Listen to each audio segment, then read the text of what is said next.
ரூபா ஃபீஸ் கட்டணும், என்கிட்ட அந்த பணம் இல்லை, உங்ககிட்ட உங்களை பார்த்தா உதவி செய்யணும்னு சொன்னாங்க. உடனே அவர் என்னுடைய அசிஸ்டண்ட்டை கூப்பிட்டு அவர் 16 ரூபா கொடுத்து அனுப்பிச்சிருங்க அப்படின்னு சொல்லி காசு கொடுத்து அனுப்பிச்சிட்டாங்க. உடனே அசிஸ்டன்ட் சொல்றாரு, அவர் ஃபீஸ் தான் கெட்ட போறாருன்னு தெரியுமா ஐயா, நீங்க பாட்டு கொடுக்குன்னு காசு எடுத்து கொடுத்துட்டீங்க. அவன் முகத்தை பார்த்தா நல்லவ மாதிரி தெரியுது, அவன்லாம் ஏமாத்த மாட்டான் அப்படின்னு சொல்லி அனுப்பிச்சிடுறாரு. நீங்க வேணா பாருங்க, திருப்பி வரானா இல்லைன்னு பாருங்க, இன்னொரு போய் சொல்லி திருப்பி வருவான் அப்படின்னு சொல்றாரு. அதே மாதிரி ஒரு 10 நாள் கழிச்சு திருப்பி அதே ஆள் வர்றாரு. ஒன்னு அசிஸ்டன்ட் சொல்றாரு, பார்த்தீங்களா நான் சொன்னேன்ல திருப்பி வந்திருக்கான் பாருங்க, இப்ப பாருங்க வேற ஒரு போய் சொல்லுவான் பாருங்க அப்படின்னு சொல்றாரு. அப்ப அவன் கேட்கிறேன், ஐயா நான் வந்து ஃபீஸுக்காக நான் வந்தேன், நீங்க 16 ருபீஸ் கொடுத்தீங்க, ஆனா ஆக்சுவல் ஃபீஸ் வந்து 14 ருபீஸ் தான், 2 ரூபா எக்ஸ்ட்ரா இருக்கு, அந்த 2 ரூபாவை கொடுக்கறதுக்கு தான் நான் வந்தேன் அப்படின்னு சொல்றான். ஸோ அவருடைய நேர்மையை பார்த்து காமராஜர் வந்து ரொம்ப பாராட்டுறாரு. காமராஜருக்கு அப்பவே அந்த பெர்ஸ்பெக்டிவ் இருந்துச்சு. ஒரு அகம் புறம், உங்களுக்கு தெரியும், அகம்னா உள்ளம், புறம்னா வெளியே.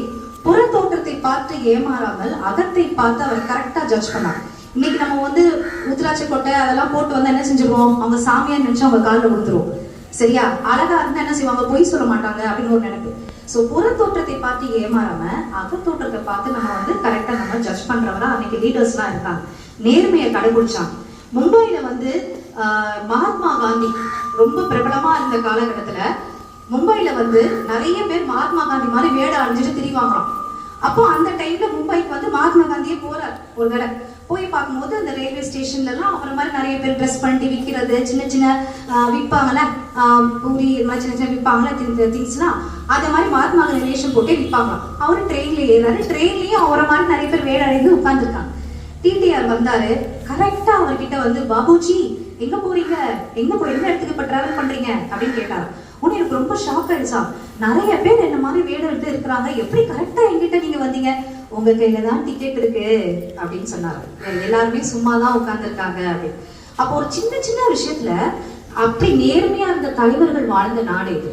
ஆனா நம்ம எப்படி இருக்கோம், இது ஏன் பென்சில், 2 பேருமே சண்டை போடுறீங்க, யாருமே உண்மையை சொல்ல மாட்டேங்குது. 20 ரூபாய்ல லைட்டா ஒரு கோடு இருக்கும் பாருங்க, அந்த கோடு இருந்தா அது என்னோட 20 ரூபா. சின்ன சின்ன விஷயத்துக்கு நம்ம பொய் சொல்றோம். ஸோ அந்த பொய்யை வந்து மாத்திக்கிட்டா வாழ்க்கை ரொம்ப சிறப்பா இருக்கும். Thank you children. இசையம்மன் பாடல் வாலி உங்களுக்கு தெரிஞ்சிருக்காது, அவர் நல்ல அழகான பாடல்லாம் ஏற்றிருக்காரு. ரொம்ப வயதானவர்.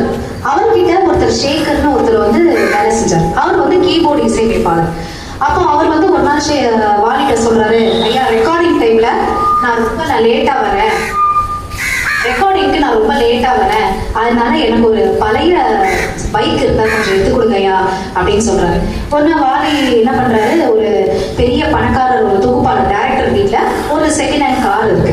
உடனே என்ன சொல்ற, ஏயா நீ எவ்வளவு நாள் கஷ்டப்பட்டுக்கிட்டே இருப்ப, காரே வாங்கிடலாம் நீ வா அப்படின்னு சொல்லி கூட்டிட்டு போறாரு.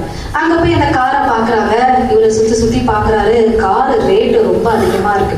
அப்போ வாலிட்ட சொல்றாரு, ஐயா எனக்கு இவ்வளவுதான் காசு குத்தினாலும் வாங்க முடியாது வருமானத்துக்கு, எனக்கு வேண்டாம் அப்படின்னு சொல்லிடுறாரு. ஆனா ரொம்ப ஆசையா இருக்கு, காரை தொட்டு தொட்டு பார்த்துட்டு வந்துடுறாரு. நாட்கள் போகுது, அவரும் இறந்துடுறாரு.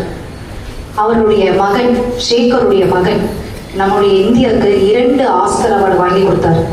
யார் அவர்? ஏஆர் ரஹ்மான், இசையமைப்பாளர் ஏஆர் ரஹ்மான். அப்போ தன் எளிமையான குடும்பத்துல பிறந்தோம், ஒரு கார் கூட வாங்க முடியாத ஒரு நிலையில இருக்கிறாங்க. அப்படிப்பட்ட ஒரு தகப்பனுக்கு பிறந்தோம், தன் தகப்பனுடைய பெருமையை நிலைநாட்டினவர் ஏஆர் ரஹ்மான். அப்போ நம்ம எல்லோருமே வந்து எளிமையான குடும்பத்துல இருந்தா நம்ம வந்திருக்கோம்.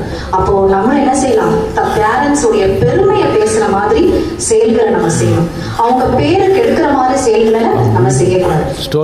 Good morning children.